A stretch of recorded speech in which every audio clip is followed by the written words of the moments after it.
নমস্কার, সকলকে আমার আন্তরিক শ্রদ্ধা ও ভালোবাসা জানাই। আসুন আজ আমরা কিছুক্ষণ মায়ের পদপ্রান্তে বসি, মায়ের ভালোবাসা আস্বাদন করি। শ্রীরামকৃষ্ণ বলতেন, ভক্তের কোনো জাত নেই, তারা সব এক গোষ্ঠীর মানুষ। শ্রীমার কাছে তার ছেলে মেয়েদেরও কোনো জাত ছিল না, তারা ভক্ত হোক কিংবা অভক্তই হোক। তাই তিনি সতেরো মা, অসতেরো মা, সতীরও মা, অসতীরও মা। ব্রহ্মবিদ বরিষ্ঠ শ্রীরামকৃষ্ণ পার্ষদ স্বামী শারদানন্দ তার যতটা স্নেহের অধিকারী, ঠিক ততটাই স্নেহ পেয়ে থাকেন সকলের ভয় ও ঘৃণার পাত্র ডাকাত আমজাদ। ঠাকুরের শরীর থাকাকালীন ঘটনা। শ্রীমা প্রতিদিনকার মতো ঠাকুরের ভাতের থালা নিয়ে নহবত থেকে ঠাকুরের ঘরের দিকে যাচ্ছেন। এমন সময় একজন মহিলা মাকে বললেন, দিন মা, আমায় দিন। মহিলাটি ঠাকুরের ভাতের থালা নিয়ে ঠাকুরের সামনে রেখে চলে গেলেন। ঠাকুর সেই ভাত স্পর্শ করতে পারলেন না, কারণ সেই মহিলাটি শুদ্ধ স্বভাবের ছিল না। ঠাকুর মাকে বললেন, আর কোনো দিন কারোর হাতে দেবে না বলো। শ্রীমা করজোরে সে কথা উচ্চারণ করলেন। শ্রীমা কিন্তু করজোরে যে কথা উচ্চারণ করলেন তা অভাবনীয়।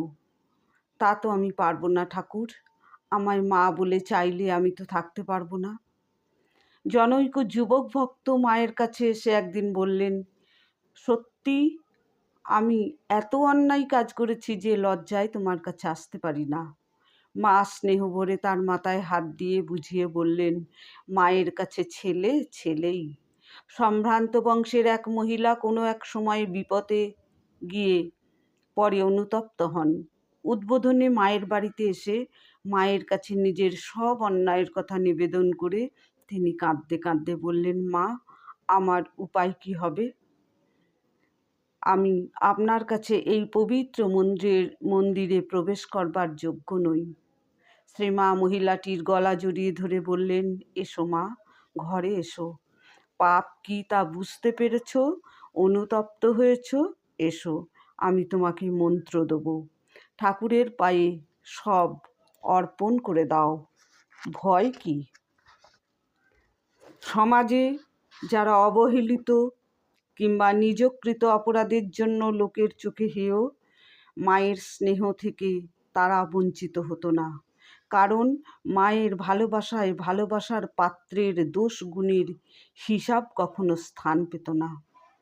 গ্রামের এক বাল বিধবা যখন ক্ষণিকের ভুলে গায়ে কলঙ্ক মেখে বসে, তখন সারা গ্রাম নিন্দায় মুখর হয়ে উঠলেও মা নীরবে প্রার্থনা জানিয়ে যান যাতে ভগবান দুঃখিনীর দিকে মুখ তুলে চান।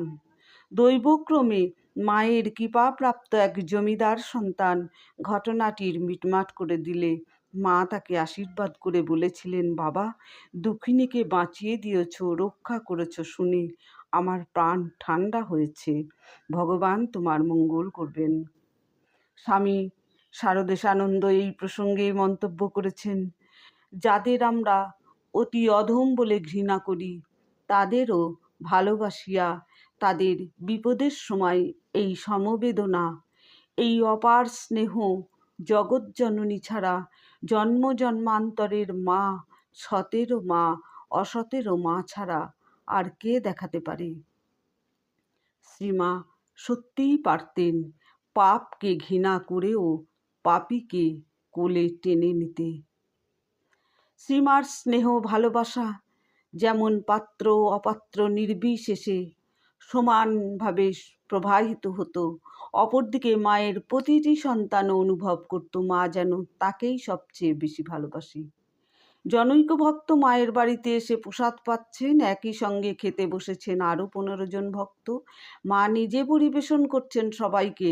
ভক্তটির মনে হচ্ছে এতজন ভক্তের মধ্যে মা যেন তাকেই সবচেয়ে বেশি যত্ন করে খাওয়াচ্ছেন।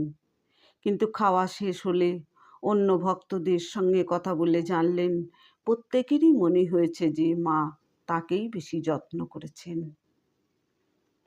মা আমাদের সকলকেই তার চরণে আশ্রয় দিন। নমস্কার। সকলে ভালো থাকুন, সুস্থ থাকুন। ওম শান্তি।